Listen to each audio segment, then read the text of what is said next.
A'udzu billahi minasyaitonir rajim. Bismillahirrahmanirrahim. Tafsir surat Al-Baqarah ayat yang ke-78.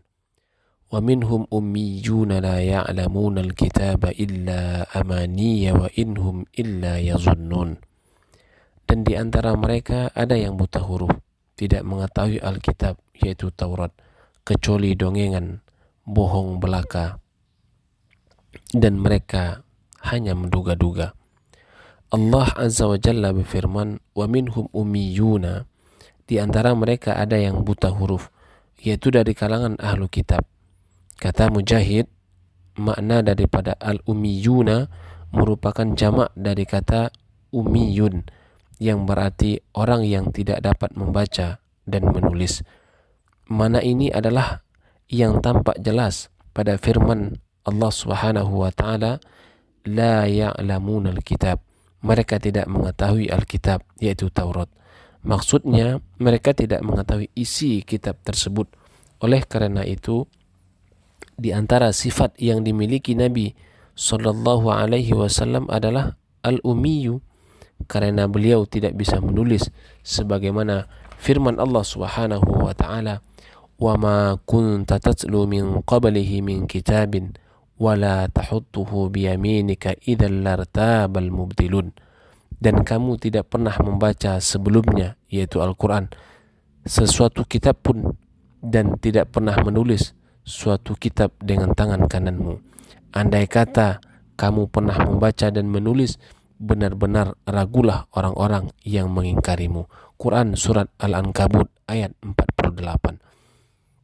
Kemudian Rasul sallallahu alaihi wasallam juga pernah bersabda, inna ummatun ummiyatun la naktubu wa la nahsubu syahru hakadha wa hakadha wa hakadha.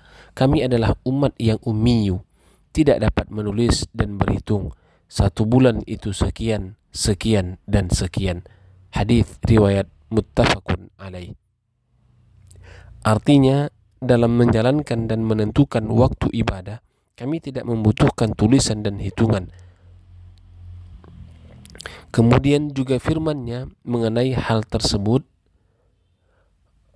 Allah Subhanahu wa taala berfirman, huwallazi ba'atsa fil ummiyina rasulan minhum.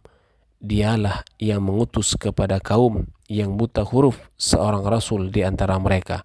Quran surat Al-Jumu'ah ayat 2. Ibnu Jarir menuturkan, masyarakat Arab menasabkan seorang laki-laki yang tidak dapat membaca dan menulis kepada ibunya karena keadaannya yang tidak dapat menulis, bukan kepada bapaknya.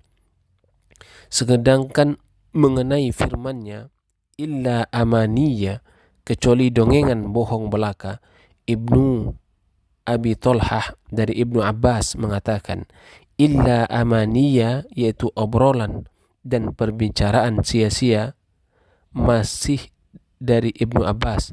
Ad-Dhahak mengemukakan, mereka berbicara bohong dengan mulutnya. Sedangkan Abul Aliyah dan Rabi' bin Anas menuturkan, kecuali hanya angan-angan yang mereka harapkan dari Allah, yaitu apa yang bukan hak mereka. Kemudian firman Allah Subhanahu wa taala, la ya'lamuna al-kitaba illa amaniya wa inhum illa yazunnun. Mereka tidak mengetahui Alkitab, yaitu Taurat, kecuali dongengan bohong belaka, dan mereka hanya menduga-duga. Dari Ibnu Abbas, Muhammad bin Ishaq mengatakan, artinya mereka tidak mengetahui isi kitab tersebut, dan mereka mengetahui kenabianmu Muhammad sallallahu alaihi wasallam hanya melalui dugaan belaka. Dan mengenai firman-Nya, wa inhum illa yazunnun, dan mereka hanya menduga-duga, Mujahid mengatakan mereka itu hanyalah berdusta belaka. Sedangkan Qatadah, Abul Aliyah, dan Rabi' bin Anas menuturkan mereka berprasangka buruk terhadap Allah Azza wa Jalla tanpa sedikit pun kebenaran. Wallahu a'lam bishawab.